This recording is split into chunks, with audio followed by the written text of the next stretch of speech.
આનંદદાયી ગણિત ધોરણ 1 પ્રકરણ નંબર 2 શું છે લાંબુ શું છે ગોળ. તમારી આસપાસનું જુઓ. વિદ્યા દીદીએ બધા બાળકોને કુંડાળામાં બેસવા કહ્યું. આ વિદ્યા દીદી છે.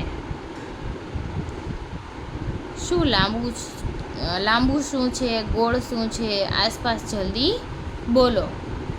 સીસા પેન એટલે કે પેન્સિલનું ખોખું છે લાંબુ અને દડો મારો છે ગોળ. આસપાસ જુઓ, જલ્દી બોલો.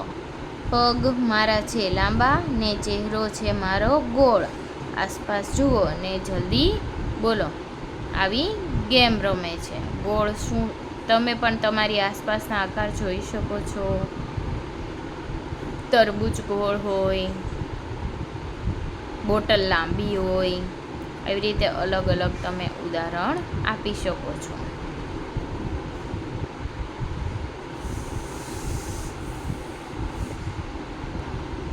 વિચારો અને કરો.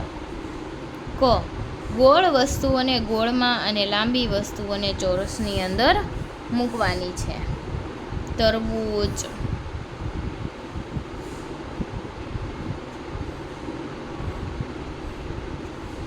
તરબૂચ ગોળ હોય. મોસંબી ગોળ હોય.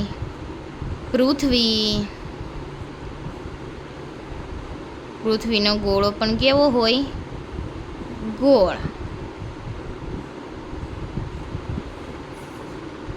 ત્યારબાદ સૂર્ય ગોળ હોય ને, બરાબર છે. આ વસ્તુ છે ગોળ. પૂરી, લાડવો પણ કેવો હોય? ગોળ.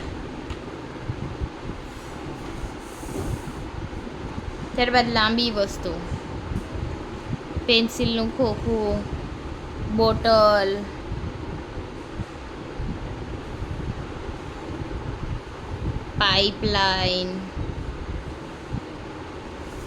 પાઇપલાઇન કેવી જોવા મળે?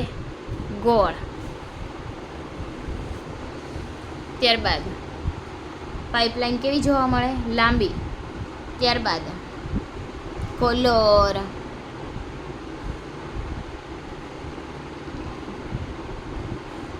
કલર પણ લાંબા જોવા મળે ને. દોરી,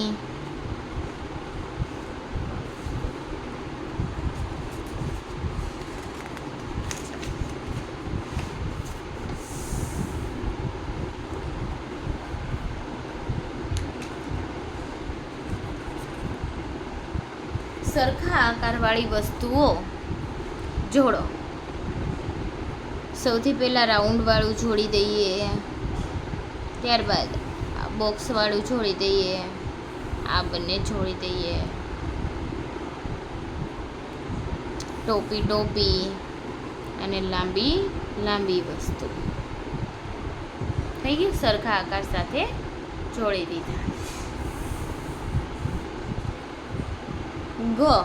દડા જેવી દેખાતી વસ્તુઓ નીચે સાચાની નિશાની કરો. દડા જેવું ગોળ શું છે? તરબૂચ. Very good.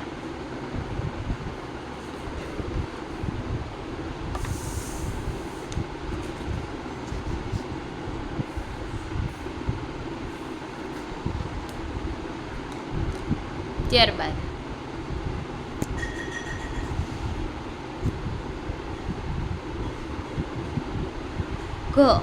ટોપી જેવી દેખાતી વસ્તુ ઉપર રાઉન્ડ કરો. શંકુ ક્યાં છે? આમાંથી આ વાળું શંકુ છે. ત્યારબાદ પ્યાલા જેવી દેખાતી વસ્તુ ઉપર સાચાની નિશાની કરો. તે પ્યાલા જેવું શેમાં દેખાય છે? આ રહ્યું, એની અંદર સાચાની નિશાની. ત્યારબાદ દીવાસળીની પેટી જેવી દેખાતી વસ્તુ ઉપર સાચાની નિશાની કરો. આ વાળું સાચું. ત્યારબાદ એક સરસ મજાની વાર્તા આવે છે. એકવાર એક ઘેટાનું બચ્ચું જોયું. દાદી એકવાર એક ઘેટાનું બચ્ચું તેની દાદીને મળવા માટે જઈ રહ્યું હતું.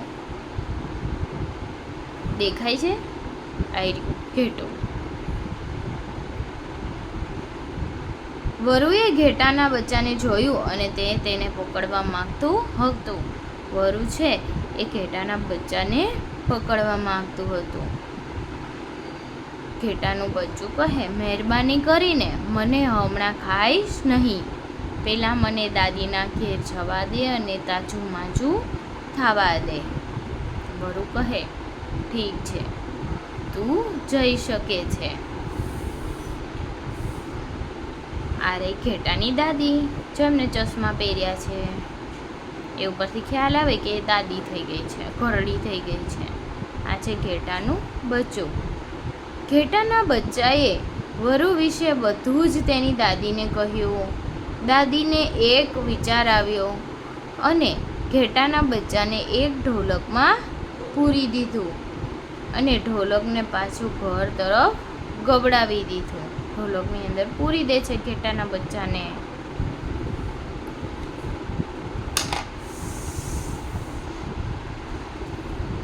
ઢોલક ખૂબ જ ઝડપથી ગબડવા લાગ્યું અને વરુ તેની પાછળ પાછળ દોડવા લાગ્યું. આ રહ્યું ઢોલક. ઢોલકની પાછળ પાછળ વરુ દોડે છે. વરુ ઘેટાના બચ્ચાને પકડી શક્યું નહીં અને સુરક્ષિત રીતે ઘર પહોંચી ગયો. આ રહ્યું વરુ. ઘેટાનું બચ્ચું ઢોલકમાંથી નીકળી અને પોતાના ઘરની અંદર જતું રહે છે અને કહે છે, આભાર દાદી. કેટલી સમજદારવાળી વાત કરી હે ને ઘેટાની દાદીએ. એને કહેવાય સમજદાર દાદી.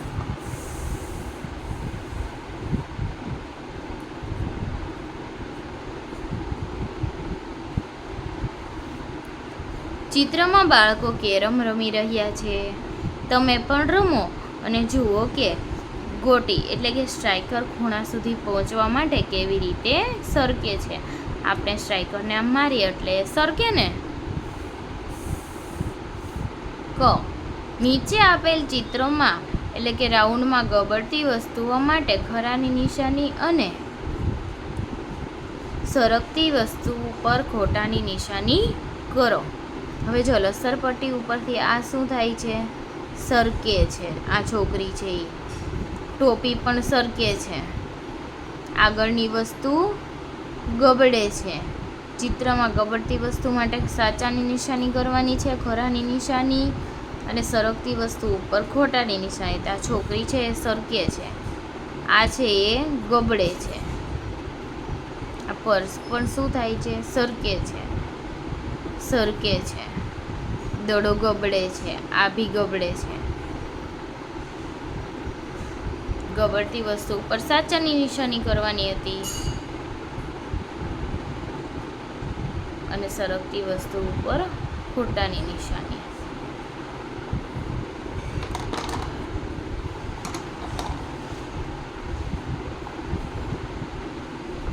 વિચારો અને કરો.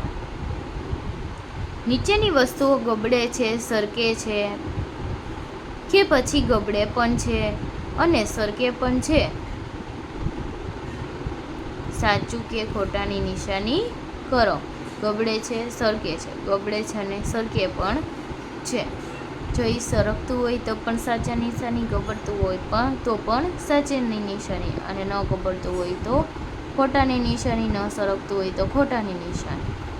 ચલો, દડો ગબડે છે, સરકે છે? ના, એની સપાટી હોય નહીં તો એ સરકે નહીં. ગબડે અને સરકે નહીં. સપાટીવાળી વસ્તુ છે તો એ ગબડે નહીં, સરકે.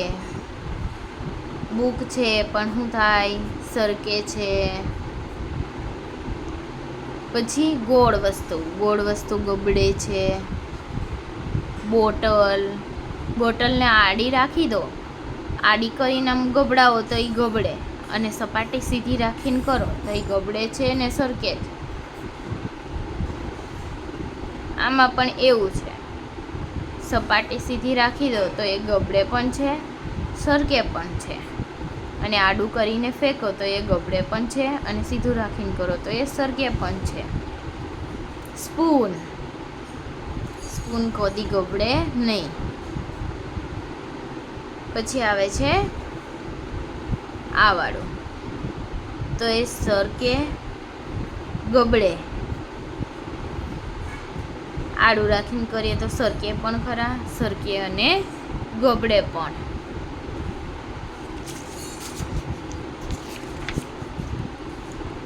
જો તમને મારી ચેનલના વિડીયો પસંદ આવતા હોય તો લાઈક કરો અને કોમેન્ટ કરો. સબસ્ક્રાઈબ કરવાનું ભૂલતા નહીં.